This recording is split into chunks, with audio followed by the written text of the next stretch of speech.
Sejam todos bem-vindos ao Santa Júlia Conecta, onde a fé e a vida se encontram.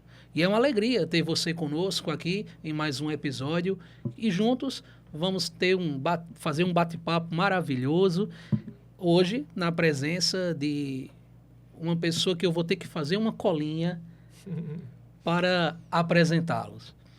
Ele é doutor em filosofia da educação, doutor em teologia, mestre em literatura brasileira, mestre em teologia, analista junguiano, pós-doutorado em filosofia e história da educação, palestrante, professor, escritor e terapeuta especializado em traumas religiosos. Eu vou receber aqui no nosso Santa Júlia Conecta Gabriel Perizé. Ele que está aqui conosco, uma passagem pela Paraíba, lançando aqui o seu livro, divulgando o seu livro, que nós vamos trazer aqui para vocês, e tudo isso no oferecimento da livraria Paulus João Pessoa, a Paulus, que é a maior e melhor editora no segmento católico do Brasil. E para você que está acompanhando aqui o nosso episódio, esta semana você terá 10% de desconto em toda a linha editorial da Paulus. Basta você apontar a câmera do seu celular neste QR Code, que vai aparecer na sua telinha, e colocar o nosso cupom Santa Júlia 10, que você terá 10% de desconto em toda a linha editorial da Paulus. Está imperdível, inclusive você vai encontrar o livro aqui do nosso querido Gabriel também na Paulus, tá joia? Também no oferecimento da Escola de Saberes. A Escola de Saberes é uma escola de habilidades humanas para pessoas típicas e atípicas dos 7 aos 17 anos. Então, papai, mamãe, você que deseja estimular e promover, melhorar as habilidades do seu filho, Escola de Saberes. Coloca também, aponta teu celular no QR Code que está na sua tela, que você será encaminhado para a central de atendimento e poderá fazer uma visita e conhecer a Escola de Saberes. Tá bom? Então, chega agora das propagandas e vamos trazer aqui, receber o nosso amigo Gabriel Perizé. Não é isso? Exatamente. Seja muito bem-vindo, Gabriel. É uma alegria, uma satisfação tê-lo aqui conosco. Obrigado, Nilson. Eu aqui agradeço o convite, essa oportunidade. É fantástico. Muito obrigado. Maravilha. Gabriel, eu sou suspeito para falar. Nós temos aqui uma obra que eu vou dizer muito atual. O contexto, tudo que nos traz esse livro, chamado Abuso Espiritual. Há um foco aqui, pessoal. A manipulação invisível, também pela editora da Paulus, onde o Gabriel é o autor dessa obra maravilhosa e que muito me chamou a atenção. Já conheço e eu queria que você pudesse nos explicar melhor o que é essa obra, Gabriel. Como ela nasce, o que é esse manual que você nos traz hoje? Então, Nilson, esse livro, quem escreve geralmente tem essa experiência, que os temas pedem para ser abordados. Esse livro, de certo modo, queria ser escrito e eu, como tantas outras pessoas, sentimos, né, a necessidade, né, de escrever sobre temas atuais, urgentes, necessários, que ajudem a igreja, que ajudem as pessoas. E acabou caindo das minhas mãos esse tema do abuso espiritual. É um tema que é relativamente novo nas discussões e reflexões da Igreja Católica, né?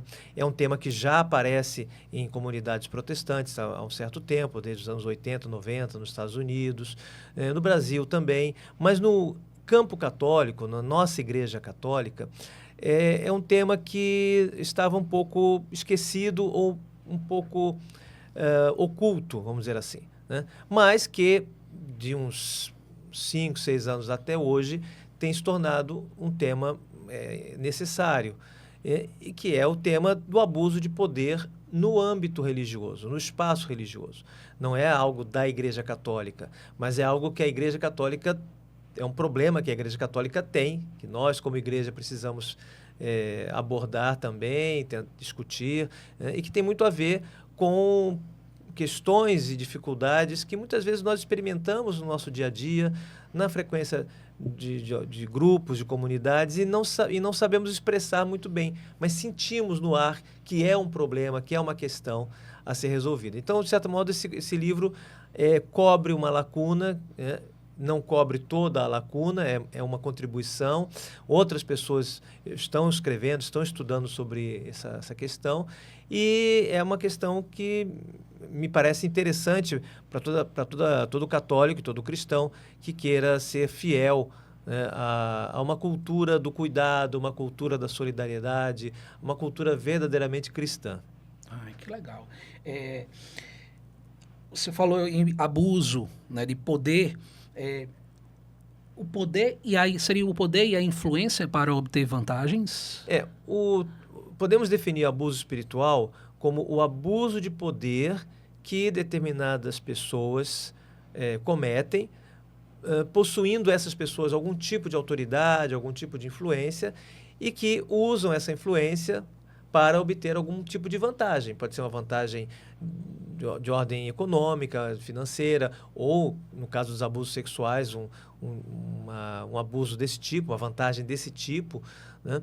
E em que a raiz está na espiritualidade. A pessoa usa, né, o abusador usa a espiritualidade, usa os conteúdos da fé, usa o dogma, usa a liturgia, usa até os sacramentos, usa a pregação, abusa da própria religião, da própria igreja, para obter vantagens pessoais inconfessáveis.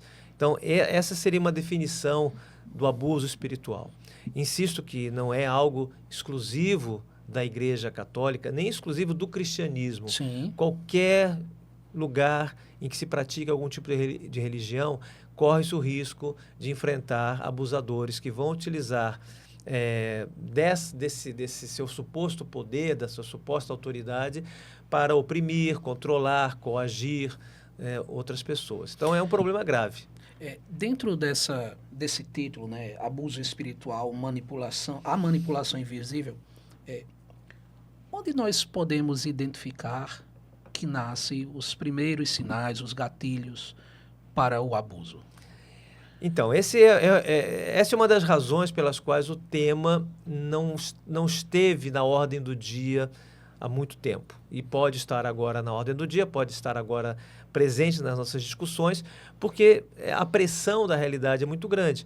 Muitas pessoas hoje têm maior consciência do mal que uma situação tóxica dentro de igreja, dentro de comunidades de fé, de grupos, institutos, ordens religiosas, situações tóxicas em que alguém que tem algum tipo de ascendência oprime um paroquiano, oprime um fiel, oprime um noviço, uma noviça, um seminarista, né? Então, essa situação está cada vez mais clara para muitas pessoas, né? Então, nós conseguimos ver alguns sinais, né? Alguns sinais que talvez não estavam tão claros, mas começam a ficar mais claros. Então, por exemplo, quando alguém entra numa comunidade de fé e percebe que as lideranças querem entrar na sua consciência, controlar o seu comportamento,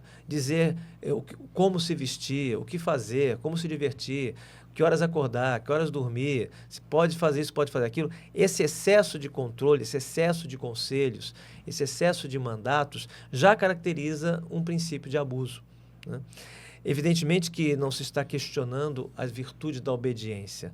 A virtude da obediência é uma virtude, mas jamais pode se transformar num pretexto para que a outra pessoa obedeça sem pensar, obedeça sem poder dialogar, sem poder apresentar uma contrapartida, né? Porque senão deixa de ser obediência e passa a ser servilismo, né? E nós não nascemos para ser escravos, nós nascemos para ser livres em Cristo.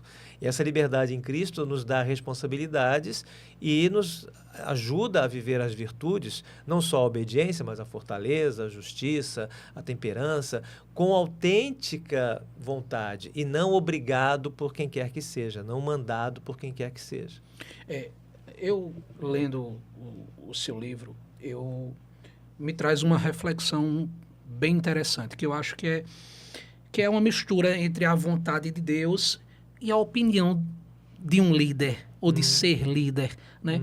Como é que a gente pode ver essa situação quando há uma opinião de Deus e a vontade de ser líder? Então, a vontade de Deus, né, que nós pedimos que se cumpra toda vez que a gente reza o Pai Nosso, né, seja feita a vossa vontade, é um dos maiores mistérios da vida cristã. Quer dizer, porque a vontade de Deus não se apresenta de maneira tão clara, tão explícita. Nós precisamos ter discernimento, precisamos refletir, precisamos ponderar, né? Geralmente, o abusador espiritual, ele transforma a vontade de Deus numa espécie de ordem mágica. Então, o abusador chega e fala assim, Deus me disse que você tem que vestir uma camisa X e não Y. Deus me disse que você não pode fazer essa faculdade, mas tem que fazer a outra. Esse tipo de abuso que acontece em vários tipos de seitas, esse tipo de abuso usa a noção da vontade de Deus como se fosse algo mágico que desce justamente na cabeça dessas lideranças e é transmitida de uma maneira imediata, sem questionamentos. A vontade de Deus é um mistério e depende muito da vida do indivíduo que está ali pedindo que essa vontade se realize. Então, não é um ato mágico, não é um ato de obediência cega, é uma busca pautada pelo discernimento. E ter discernimento é uma das coisas mais difíceis que há na vida humana, na vida espiritual, na vida corrente.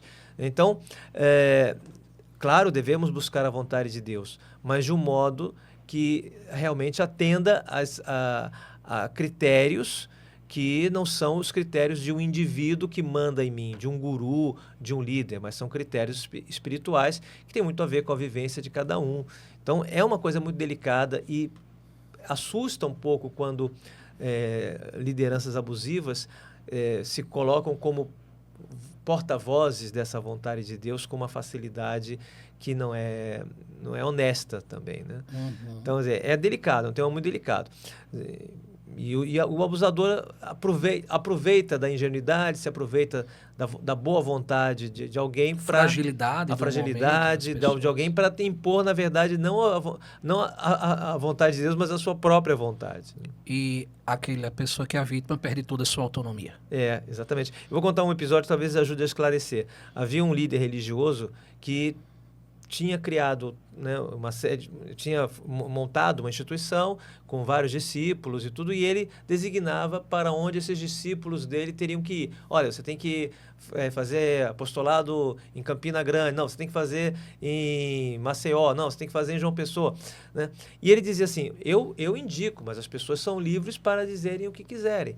Na verdade, não eram livres nada, porque o dia que uma pessoa falou, eu gostaria de ir para outra cidade, esse líder perdeu, né, a compostura, soltou os cachorros, na verdade ele estava impondo a sua vontade e não exercendo, né, a sua liderança de maneira honesta.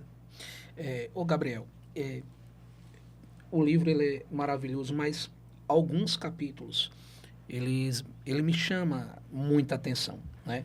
Como, por exemplo, eu vou citar alguns, vou pedir até que você discorra mais sobre outros, mas eu vou começar por esse. O complexo de santidade, né? O que é que aborda esse capítulo? O que é que ele nos traz? Então, o livro, né, esse livro sobre o qual estamos falando, ele foi construído com base em várias premissas de ordem histórica, premissas sociológicas, teológicas. Nesse caso, a premissa é psicológica. Quer dizer, existe no abusador e também na vítima do abusador uma coisa que eu chamo de complexo de santidade, que seria esse desejo imoderado, unilateral, de viver uma pureza impossível, né?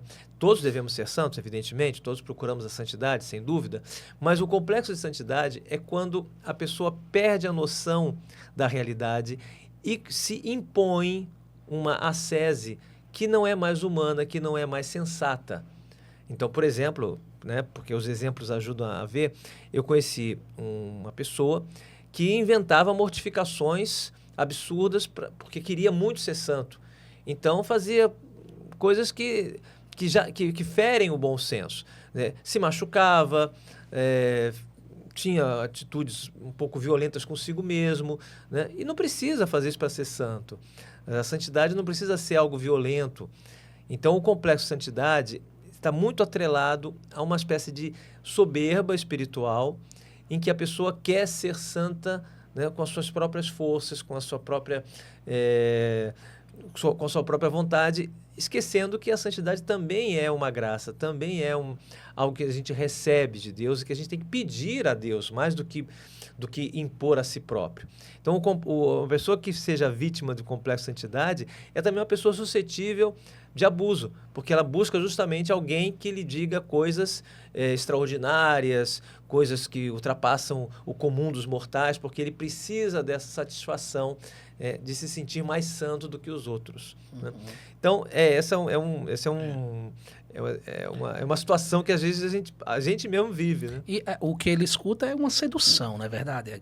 Tudo que ele vai escutando é uma sedução. E muitas vezes o abusador utiliza esse tipo de argumento, né? Olha, você não é igual aos outros, você tem uma vocação especial, né? E você tem que então fazer tal coisa, não se contente com pouco, não seja medíocre, que assim à primeira vista parecem conselhos interessantes, mas podem ocultar e ocultam muitas vezes uma estratégia, um truque do abusador, que é justamente suscitar uma vaidade espiritual que vai fazer com que a pessoa aceite fazer qualquer besteira. Né? Hoje nós temos uma palavra, eu até me peço perdão se eu estiver errado, que falar o termo que virou moda. Uma palavra o termo é ser tóxico. Ser tóxico. Parece que isso virou uma moda. Né? Lógico que não é nenhuma brincadeira, não vou diminuir, mas há uma questão de toxicidade nessa manipulação? Sim, podemos dizer que sim. Veja, a vítima do abuso espiritual, muitas vezes o que ela quer simplesmente é pertencer a um grupo, ela quer realmente superar os seus defeitos, vencer os seus vícios, e tudo isso é legítimo. O que acontece é que o abusador espiritual, vendo essa situação, ele encontra meios de controlar a outra pessoa e de fazer com que ela se torne a sua vítima, né? a sua propriedade. Né? Havia um líder religioso que dizia assim: eu sou a videira, dizia para os seus discípulos, os membros daquele grupo, eu sou a videira e vocês são os ramos. Eles se colocavam no lugar do próprio Deus, do próprio Jesus Cristo. E isso é muito típico do abusador. É um complexo de santidade, é um complexo de Deus, nem é mais de santidade, é um complexo de Deus. Ele e Deus, né, são praticamente a mesma coisa. Ele se identifica com o Deus abusador e transmite, né, na verdade, a sua própria vontade abusiva, tornando o ambiente tóxico, tornando a relação tóxica. Tóxica porque a pessoa que está lá querendo obedecer, achando que está fazendo a vontade de Deus, na verdade está sendo vítima do orgulho espiritual do abusador. Que legal. Há um outro capítulo aqui bem interessante, que é a vítima perfeita. Né? O que é a vítima perfeita? Então, nessa linha de raciocínio, a vítima perfeita é aquela que não consegue, por exemplo, exercitar o espírito crítico. Porque muitas vezes o abusador incutiu nessa vítima a ideia de que qualquer tipo de crítica é murmuração, qualquer tipo de crítica é rebeldia, qualquer tipo de crítica é influência do demônio. E não, nós devemos exercitar o nosso espírito crítico de uma maneira sensata, equilibrada, ponderada, porque senão nós vamos ser realmente vítimas perfeitas de perfeitos abusadores que sabem controlar e manipular as nossas emoções. Um típico truque abusador é fazer ameaças, né, veladas, sutis, do tipo: olha, se você é livre para não fazer, mas se você não fizer, aí eu não garanto nada, a sua salvação já está em risco. Quem deu ao abusador essa autoridade para dizer quem vai se salvar ou não vai se salvar? né? Então, existe uma série de elementos tóxicos hoje na religiosidade cristã e não cristã que torna a vivência cristã, ou a vivência religiosa, extremamente complicada, difícil e destrutiva. Por exemplo, existe um evangelituber, né, que não é padre, é um leigo, que passou o vídeo inteiro dele conversando com o Lutero como se o Lutero estivesse no inferno. E aí, Lutero, como é que está você aí no inferno? E tal. Um vídeo, né, abusivo, com uma mensagem destrutiva, que ainda por cima atropela todos os esforços da igreja para fazer um diálogo ecumênico com os luteranos e com os protestantes, de modo geral. Quer dizer, então, esse evangelituber, esse abusador, está justamente promovendo um ambiente tóxico, né, e atropelando situações que ele não tem autoridade para atropelar. Uhum. Né? Na sua fala anterior, antes do exemplo, eu acho que linka muito também com um outro capítulo que fala aqui, que é a ideologia do medo. Sem dúvida, sem dúvida. É uma das ferramentas preferidas do abusador, né? Porque, claro, nós sentimos medo. Nós temos um temor a Deus que é saudável, porque Deus é Deus. Né? Há uma diferença abissal entre o Criador e a criatura. E esse temor, essa reverência é saudável. Porém, quando vira pânico, medo do inferno, medo de um Deus vingativo, medo de um Deus hipervigilante, medo de ir para o inferno, medo de errar, medo de pecar. Quer dizer, esse medo vai criando na pessoa uma situação de atrofia espiritual, né, que redunda justamente no contrário do que ela desejaria. Em vez de ela ser uma pessoa livre, feliz, alegre, né, ela se transforma numa pessoa amarga, medrosa, assustada, e que também pode depois usar contra os outros o mesmo medo, as mesmas razões de medo que para elas são reais, né? Então, como eu conheci uma família cujo filho, menino de 8, 7 anos, tinha pavor do fim do mundo. Uma criança com 8 anos que acorda já com medo do fim do mundo porque os pais estavam fanatizados e estavam usando essa ideologia do medo para controlar o filho em nome de Deus, em nome da Bíblia, mas, na verdade, fazendo o contrário do que se espera de pais cristãos, né? Quer dizer, enfim, então aí entra também outras questões, como o fundamentalismo, né? a incapacidade de interpretar bem o Novo Testamento, a Bíblia, de modo geral. Então, tudo isso transforma a vida dos outros, a vida de uma criança, a vida de um fiel, num autêntico inferno já aqui. Não precisa nem morrer para ir, já está vivendo no inferno.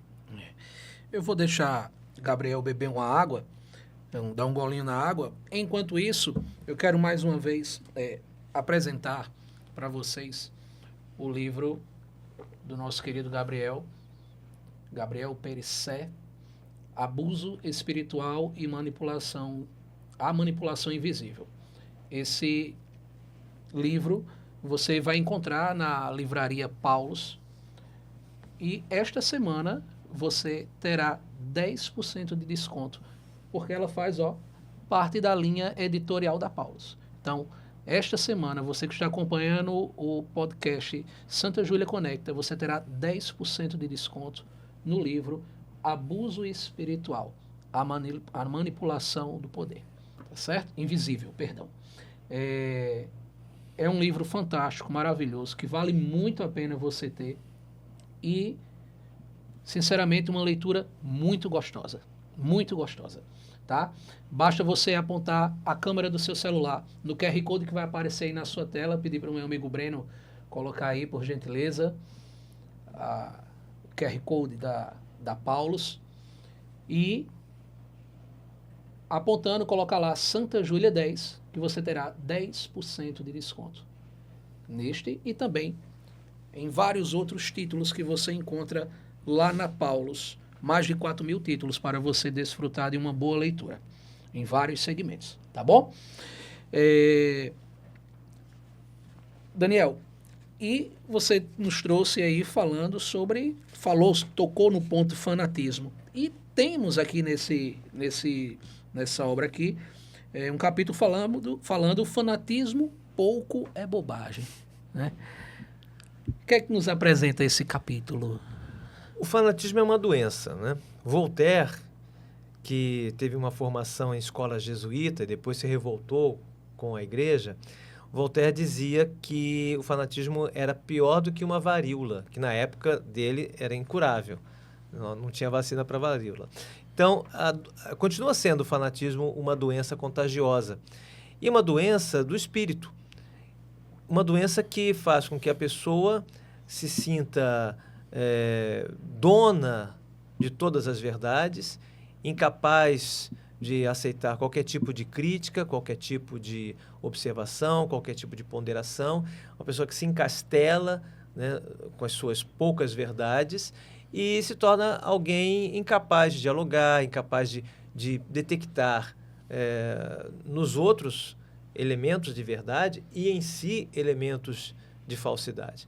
Quer dizer, ninguém é plenamente bom, ninguém é plenamente ruim, ninguém está plenamente com a verdade, ninguém está plenamente com a mentira.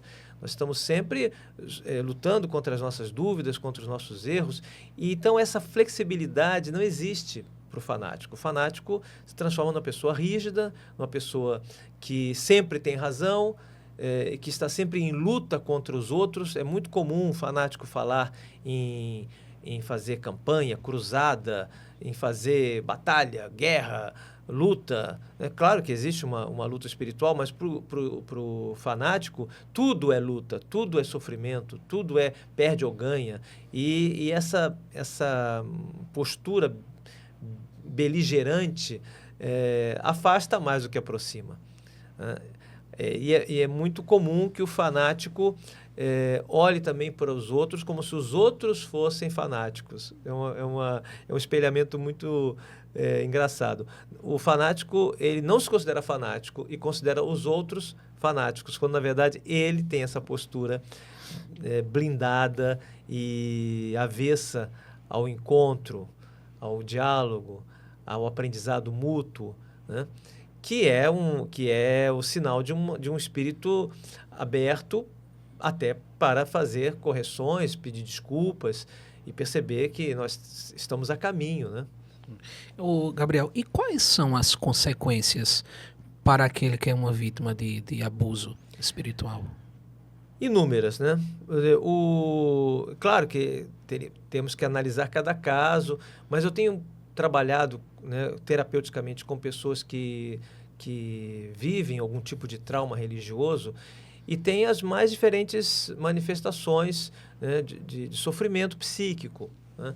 Então, há pessoas que, por exemplo, não conseguem mais rezar, não conseguem mais acreditar em nada ligado à religião, em nenhum tipo de igreja. Eu conheci uma moça que saiu de uma seita evangélica e ela dizia: eu não aguento mais ouvir a palavra profecia. Se eu ouvir a palavra profecia, eu saio correndo. Porque ela teve algum problema com alguém que falava profecia o tempo todo, que vinha trazer uma profecia para ela, vai saber que profecia era essa, né? E consequências de todo tipo. Eu conheci um rapaz que saiu também de um grupo sectário, e nesse grupo sectário ele era muito controlado nas questões sexuais. E ele nunca mais, mesmo depois de ter saído desse grupo, ele conseguiu ter um relacionamento normal com uma pessoa, de amor, de carinho. Ele ficou obcecado pelas questões sexuais, que foram justamente o ponto mais conflito dele com a instituição da qual ele saiu. Então, são várias as sequelas. Há também situações de depressão, problemas de sentido da vida, de relacionamento, enfim, problemas profissionais. Há pessoas que depois que saem de uma situação de seita, caem no alcoolismo ou em outros tipos de vício. De fato, o trauma religioso é comparado ao trauma de guerra ou ao trauma da tortura. Pessoas que foram torturadas ou que passaram por conflitos de guerra real têm pesadelos, têm dificuldades de convivência, coisas que ocorrem também com pessoas que foram maltratadas num grupo religioso, ou, enfim. Também há casos de pessoas que passam incólumes. Isso também acontece. Pessoas que têm uma estrutura psicológica diferente ou que viveram problemas menos graves, né?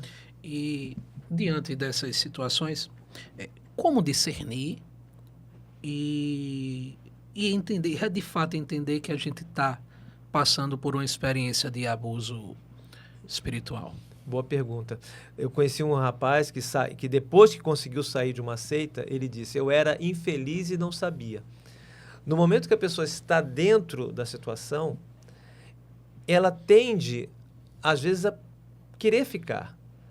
Ela considera que aquilo ali é o lugar dela, que Deus queria que ela estivesse ali, que os sofrimentos que ela está enfrentando fazem parte da vocação, e pode ser que façam.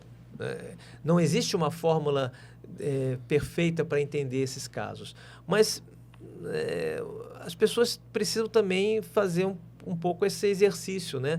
Quer dizer, será que Deus me colocou aqui para sofrer o tempo todo? Será que Deus quer que eu entre numa depressão? Será que Deus quer que eu me sinta tão mal? Então, é preciso fazer tem que ser um estudo de caso a caso, porque há de tudo, né? Há pessoas que, por exemplo, vão desenvolvendo uma anorexia e não percebem que estão desenvolvendo uma anorexia. E se alguém fala, a pessoa diz: não estou, está tudo bem, né? Então, são muitos os problemas associados ao fanatismo, a uma situação de abuso espiritual. Mas pode acontecer sob os nossos olhos e a gente não perceber. Alguém me contava, por exemplo, que uma paróquia distribuía cestas básicas para as famílias necessitadas, contanto que alguém dessas famílias fosse à missa todo domingo. E tinha uma carteirinha, uma cartelazinha que a pessoa recebia o X de presença. E se alguém daquela família não fosse à missa naquele domingo, a família não recebia a cesta básica. Isso é abuso de poder no âmbito religioso, portanto é abuso espiritual. Então são coisas assim que a gente às vezes não imagina que acontece, mas que acontece em diferentes níveis. Pode ser no âmbito da liturgia, pode ser no âmbito da direção espiritual, da confissão, pode ser num grupo de oração. Então é preciso estarmos realmente atentos e perceber que isso é real, que isso acontece, né? Sem cair num comportamento paranoico de achar que tudo tudo é abuso. Às vezes não é. Às vezes a pessoa que fala com a gente não tem educação mesmo. Não é que ela é abusiva, ela é mal educada, né? Não foi bem educada. Mas é preciso estar atentos, é preciso desenvolver esse discernimento, né? E a leitura do livro pode ajudar, porque há várias circunstâncias ali que a pessoa pode dizer: nossa, eu não sabia que eu estava vivendo, eu não sabia que eu era infeliz, que eu não sabia que eu estava sendo vítima, né? E uma vez identificado que está passando por essa experiência, qual o caminho para tentar sair? Aí voltamos ao início. Quer dizer, nós não estamos ainda totalmente preparados para dar soluções. Estamos ainda numa fase de reconhecimento, né? O próprio crime de abuso espiritual ainda não foi tipificado no direito canônico, né? E embora o Papa Francisco tenha feito, né, várias declarações e ordenado que todas as dioceses e instituições tenham canais de denúncia, isso nem sempre acontece, nem sempre está claro para todo mundo como fazer para denunciar. Então, é uma situação muito delicada. Precisamos ter realmente muita coragem e muita ajuda dos bispos. É nesse momento que os fiéis buscam realmente na autoridade dos bispos, na autoridade do próprio Papa, uma orientação. Então, é um momento em que todos nós, como povo de Deus, podemos e devemos pensar e tentar agir com o espírito evangélico, o espírito de Cristo, né? Que não deixa de denunciar, não deixa de apontar, mas oferece alguma coisa também ao mesmo tempo. Então, a gente precisa viver integralmente as melhores lições do Evangelho para se proteger e também para não praticar o abuso espiritual e para saber também orientar, né? Como fazer, como não fazer. Ô Gabriel, isso nos aponta que a fé ela pode ser tanto usada para libertar como para oprimir. Como sempre, né? Quer dizer, aquela frase, o ótimo é inimigo do bom. Quer dizer, até cabe, né? Porque às vezes nós queremos fazer tão certo, tão certo, tão certo, que a gente atropela aquilo que é possível, aquilo que é normal. Nos transformamos em pessoas fanatizadas, em pessoas intolerantes, em nome de Jesus, em nome da igreja, em nome da verdade, nos tornamos pessoas intolerantes, né? Fanatizadas. Eu tive um professor que dizia isso: religião é como cachaça, você tem que tomar pouco e saber a procedência. Eu acho que é um critério de discernimento, um critério de prudência importante. A gente tem que viver a religião com amor, com né, o coração, né, fervendo, com garra também. Mas não transformar isso numa arma contra as pessoas e muito menos contra si mesma. Né? Essa prática, ela nos distancia muito da igreja. Né? É uma situação bem real. E nos causa uma dificuldade de confiar em Deus. O problema não está na igreja, nos cultos, mas nas pessoas. Claro. Né? Uhum. Nas pessoas. Como diminuir, vamos dizer assim, esse medo para uma reaproximação? Há uma fórmula para isso? Não, eu acho que nós estamos todos engatinhando, né? Há uma grande expectativa hoje com relação ao que o Vaticano, né, o que a igreja como instituição possa fazer. Já fez bastante, né? Desde o começo desse século XXI, a gente percebe que a igreja tem se mobilizado, né, para cuidar das questões de abusos e tudo, mas ainda é insuficiente. É preciso que a consciência da igreja toda, né, e não é à toa que o Papa Francisco falou tanto sobre a sinodalidade. É importante que todos nós, de maneira sinodal, de maneira conjunta, nos preocupemos com esses temas. O livro, na verdade, vem trazer essa discussão, não vem trazer uma fórmula, nem trazer uma solução. Vem abordar esse problema que, como eu disse no começo, não estava totalmente evidente aos olhos dos próprios católicos. É muito interessante quando eu vejo leitores, nossa, exatamente isso, eu sempre achei que isso existia, mas eu não sabia nem que nome dar a isso, então é abuso espiritual? Ah, tá. O abuso espiritual é um conceito que ainda está se divulgando, né? E à medida que a gente for tomando consciência das suas características, das suas expressões, aí sim a gente pode começar a tomar providências de profilaxia e de cura.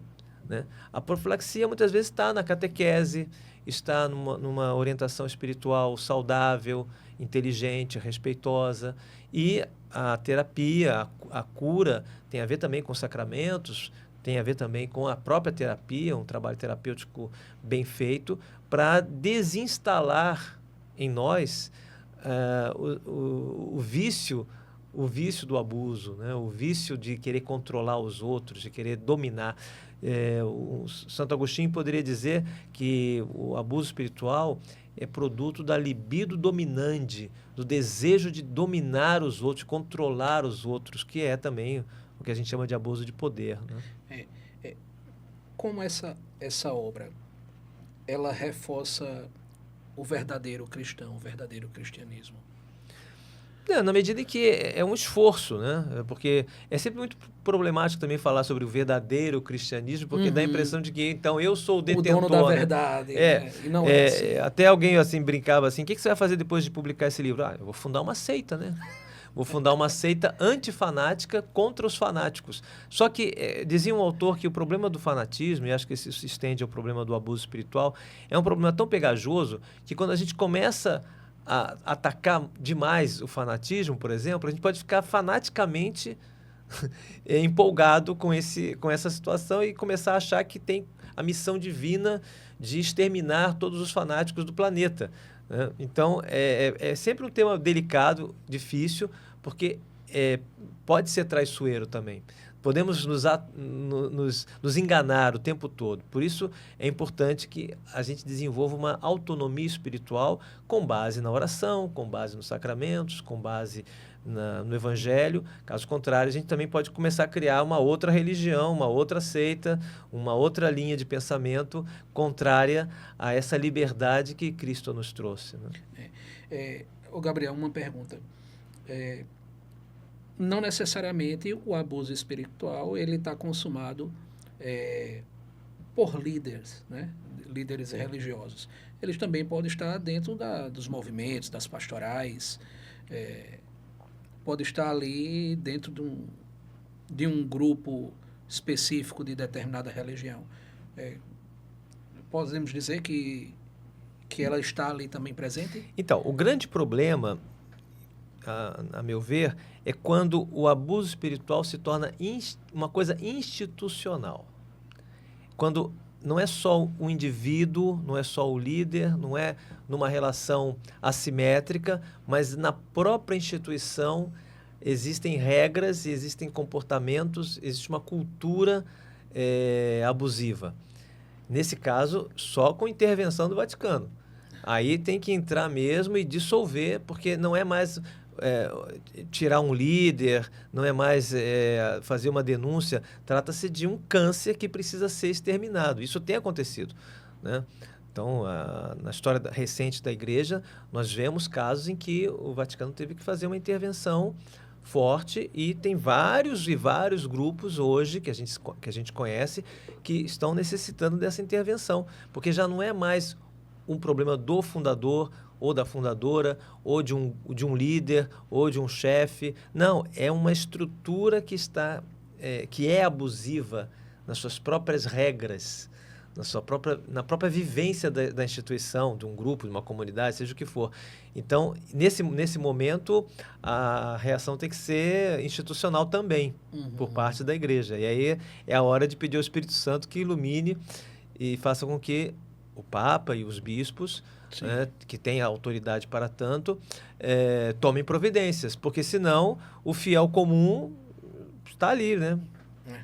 Vítima perfeita do esquema. A vítima perfeita. Eu vou deixar Gabriel beber mais uma aguinha, olhar a garganta. Enquanto isso, eu quero mandar um abraço para todos que nos acompanham. Em especial, vou mandar um abraço para nosso querido Padre Carlos, que nos acompanha nesse momento, para o diácono Vanderlan, diácono Ednalisson também, que sempre traz muitas pautas relacionadas também ao que o nosso convidado Gabriel hoje está abordando. E um abraço para vocês, obrigado sempre pela participação e pela presença aqui no Santa Júlia Conecta. Um outro abraço que eu quero dar hoje, um forte abraço, é para as meninas lá do grupo Vida Saudável. Vida Saudável, envelhecimento saudável. Então, Lourdinha, Elô, um forte abraço para vocês. Obrigado sempre pelo carinho, pela disponibilidade, por toda a ajuda que você nos dá, a força que você nos dá aqui nesse podcast.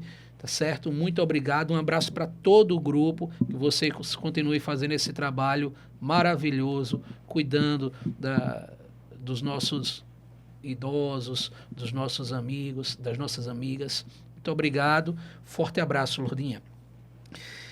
E voltando aqui para o nosso bate-papo, que já está próximo do fim, o Gabriel, além desse livro Abuso Espiritual, a Manipulação Invisível, que vocês estão podendo ver aqui na tela, ele tem uma outra obra também da linha editorial da Paulus, que é Ele está no meio de nós, uma cristologia do encontro.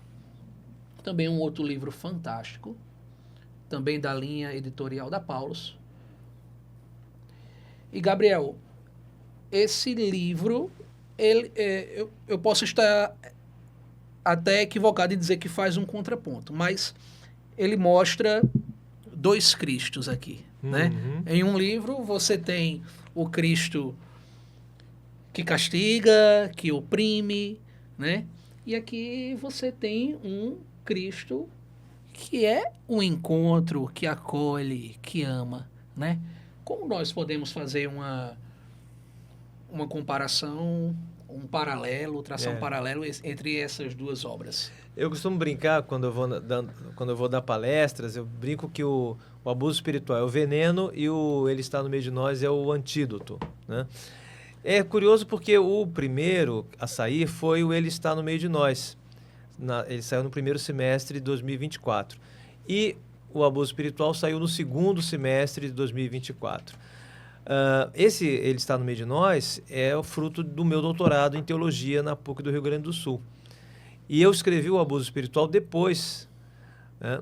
Mas sim, a gente pode imaginar que a melhor resposta para o abuso espiritual é o encontro com Cristo, porque Cristo é todo o contrário do abusador.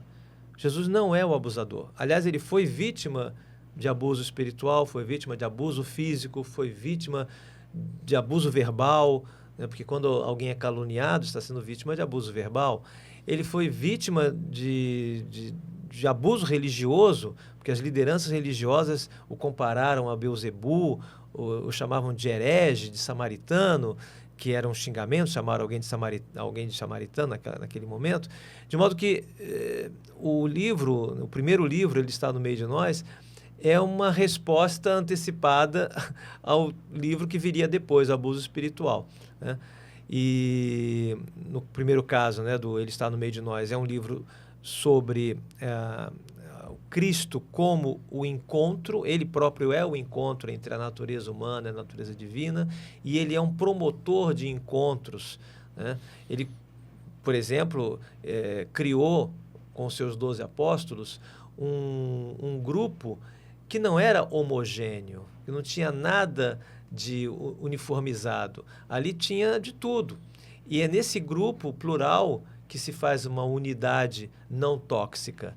Geralmente, as seitas querem que as pessoas sejam todas iguais, pensem da mesma maneira, façam a mesma coisa, acordem na mesma hora, falem da mesma maneira. Quer dizer, uma seita uniformiza. E a igreja, não. A igreja que Cristo quer é uma igreja do encontro, a igreja da pluralidade, da diversidade, né, da inclusão. De modo que realmente é o oposto. O Cristo abusador é o Cristo que fala do inferno, que fala da condenação, que fala do legalismo, que promove o fanatismo, que promove o proselitismo, ao passo que o Cristo, que é o Cristo do Evangelho, que é o Cristo que estava presente e que está presente entre nós, né? Esse Cristo é aquele Cristo que sempre olha com um olhar de misericórdia, um olhar positivo, né? Tem uma anedota muito conhecida que diz assim, que Jesus estava caminhando na estrada junto com os apóstolos e eles veem a carcaça de um cachorro na beira da estrada e os apóstolos começam a fechar o nariz. Ai, que cheiro horrível! E Jesus teria dito: que belos dentes tinha esse cachorro. Ou seja, olhar Jesus olha para o pecador sempre procurando ver alguma coisa que o salve, que seja algo positivo, né? Conta-se que uma santa, não sei se é verdade, mas enfim, a gente vende a história tal como comprou, que uma santa tinha visões de Jesus Cristo e uma vez perguntou para Jesus: o que você fez com Judas, né? Iscariotes? E Jesus teria respondido: eu não vou responder para você não abusar da minha misericórdia. Então é uma história, mas que reflete um pouco esse nosso desejo de ir ao encontro de um Cristo que também veio ao nosso encontro, não para condenar, mas para salvar, né? Ao passo que a impressão que dá é que o Deus do abusador é um Deus que veio para destruir, para punir o tempo todo, para perseguir, e esse Deus é um Deus que mata, né? Não é um Deus vivo que dá vida. Sim, sim.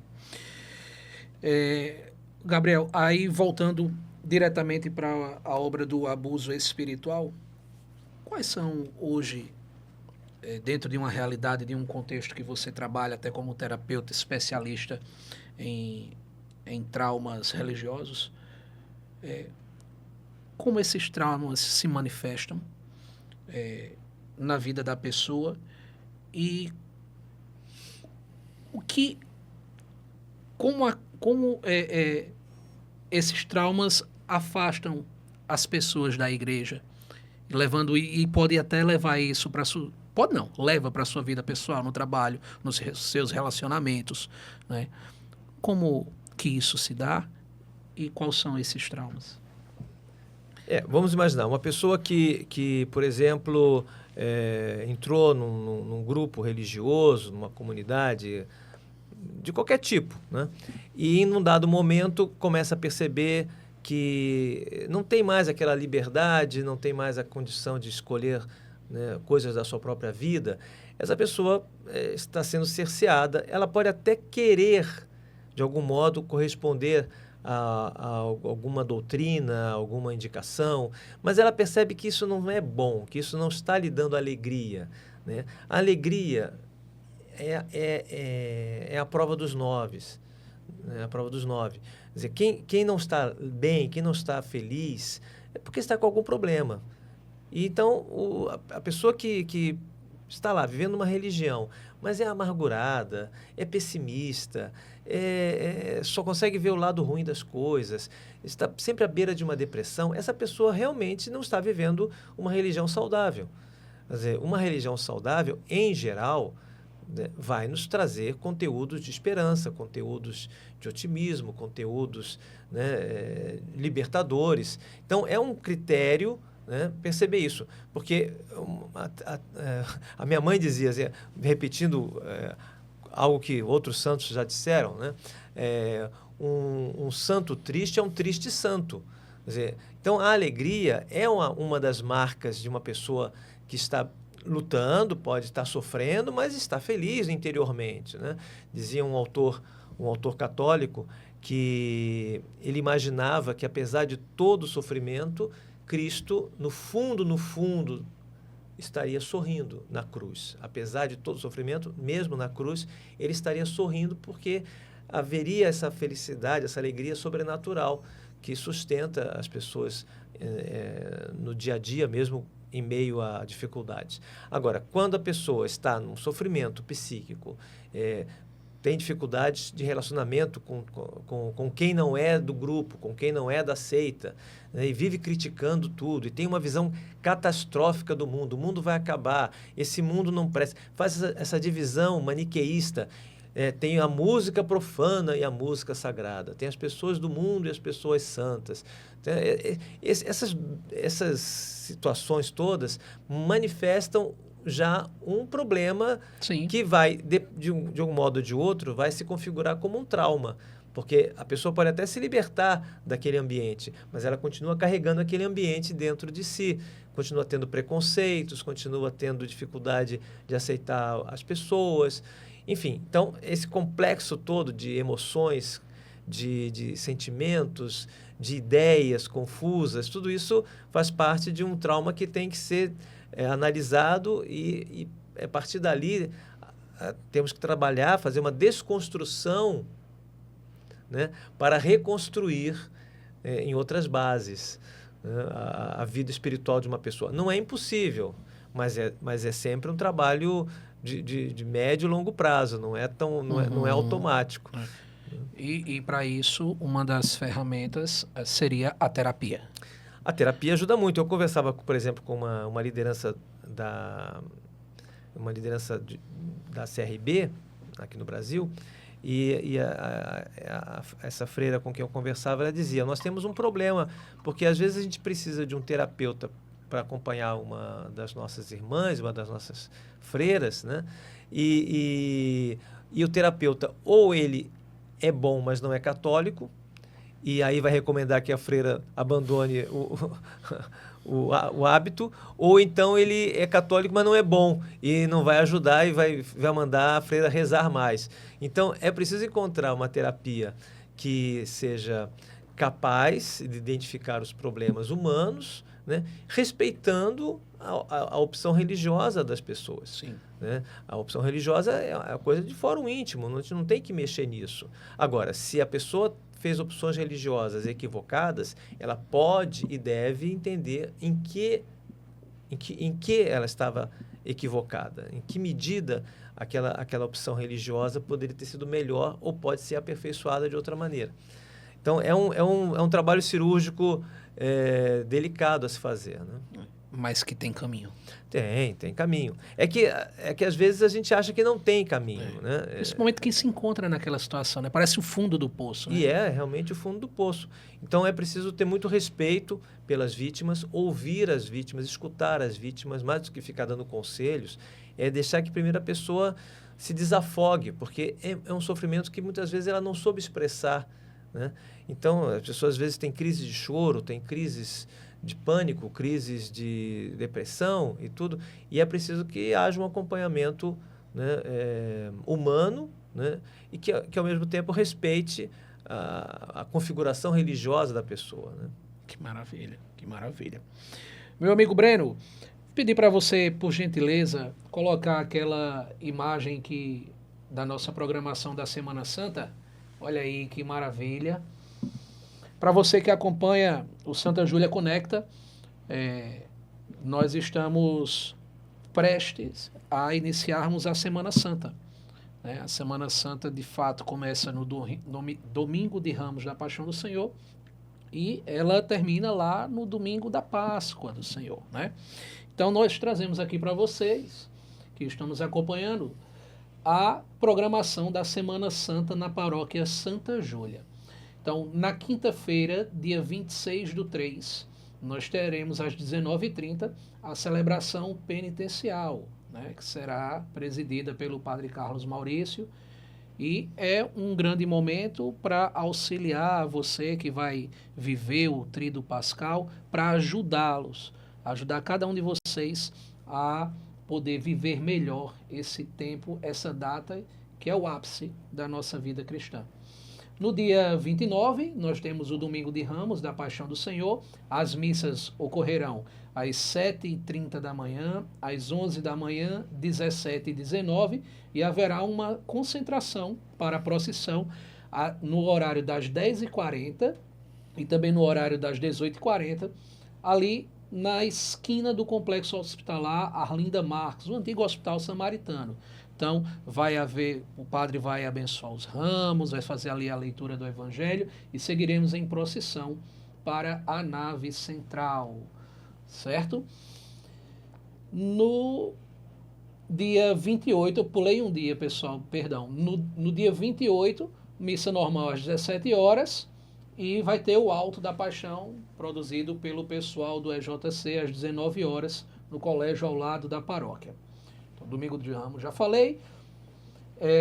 No dia 1º de abril, que é a quarta-feira, das 15 às 20 horas, haverá o mutirão de confissões. Então, você que ainda vai se confessar, se preparar para o tríduo, no dia 1º de abril, das 15 às 20 horas.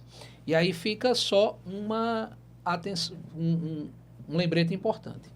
Às 20 horas, o portão fecha, para não ocorrer o que aconteceu no ano passado. Nós tínhamos muitos sacerdotes para o sacramento da reconciliação e já preste da meia-noite ainda tínhamos quase 270 pessoas para serem atendidas. Então, o portão fecha às 20 horas e quem está lá na igreja vai ser atendido. Todos vão ser atendidos. Então, das 15 às 20 horas, você pode chegar na igreja que participará, que receberá, será reconciliado através do sacramento. Na quinta-feira santa, será a celebração da Ceia do Senhor, né, que tem o rito do lava-pés, às 17 horas. Nisto, no final da celebração, nós vamos ter a transladação com o Santíssimo, e a paróquia ficará em vigília até às 21 horas. Na sexta-feira, nós teremos via sacra às 6 horas da manhã, fora da igreja, e também teremos uma, que eu fiquei sabendo há pouco tempo, às 9 horas da manhã, dentro da paróquia, tá? Então, você que quer participar da via sacra, nós teremos às 6 horas da manhã, fora da igreja, e às 9 horas da manhã, dentro da igreja. Às 15 horas, a sexta-feira da Paixão do Senhor.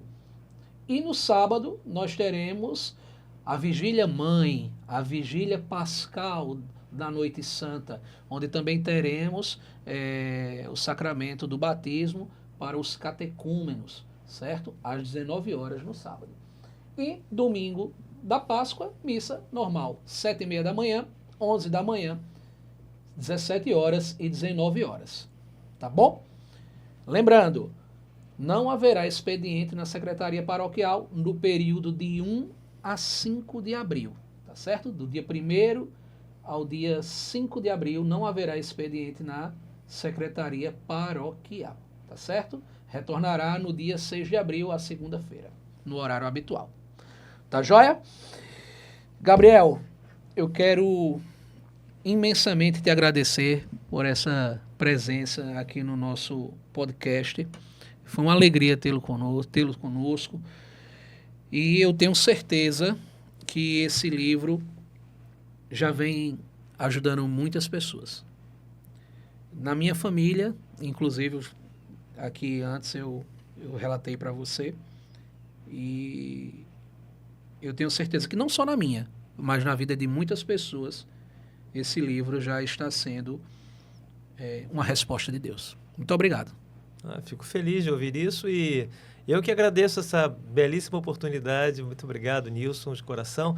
E agradeço também a quem teve a paciência de nos acompanhar até aqui. E estou impressionado com a tua visão. Você conseguiu ler uma letrinha lá distante. Fiquei com inveja. Então, Nilson, muito grato e que esse teu trabalho aqui também tenha muitos frutos. Muito obrigado. Seja sempre bem-vindo a João Pessoa. Voltarei esse ano ainda. E aí vamos querer novamente aqui, viu? Vamos repetir a gente conversar.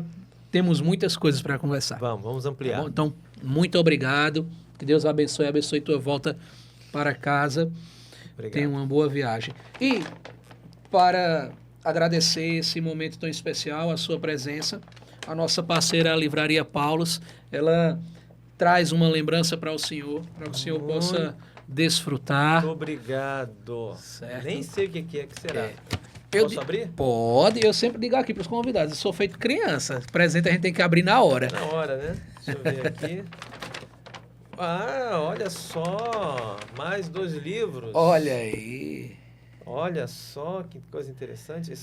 Eu estava realmente atrás aqui. Quem é teu irmão? Do Karl Rahner. Esse livro realmente é um livro clássico desse grande teólogo alemão. E esse livro aqui é A Religiosidade Popular, de Daniel Cuesta Gomes. Olha. Que maravilha. Obrigado. Ganhei 2 livros. Vou ter mais coisa para ler. Olha aí. Obrigado, Nilson. Valeu. Obrigado a Paulus aí pela parceria. E o livro Abuso Espiritual, ele está no meio de nós. E esses também que o nosso querido Gabriel recebeu aqui da Paulus, você encontra com 10% de desconto, apontando a câmera do seu celular no QR Code que está na sua tela e dizendo Santa Júlia 10, tá bom? E toda a linha editorial da Paulus também, tá bom? Então, não perde tempo, aponta essa câmera do celular na câmera, na telinha, e manda lá, Santa Júlia 10, que você vai ter 10% de desconto nesses livros e em toda a linha editorial da Paulus. E para você que nos acompanhou, o Santa Júlia Conecta, onde a fé e a vida se encontram, meu muito obrigado. Nos vemos na próxima segunda-feira com o nosso convidado, Padre Carlos Maurício, falando sobre a Semana Santa. Que pela intercessão de Santa Júlia, Deus abençoe a cada um. Forte abraço e até logo.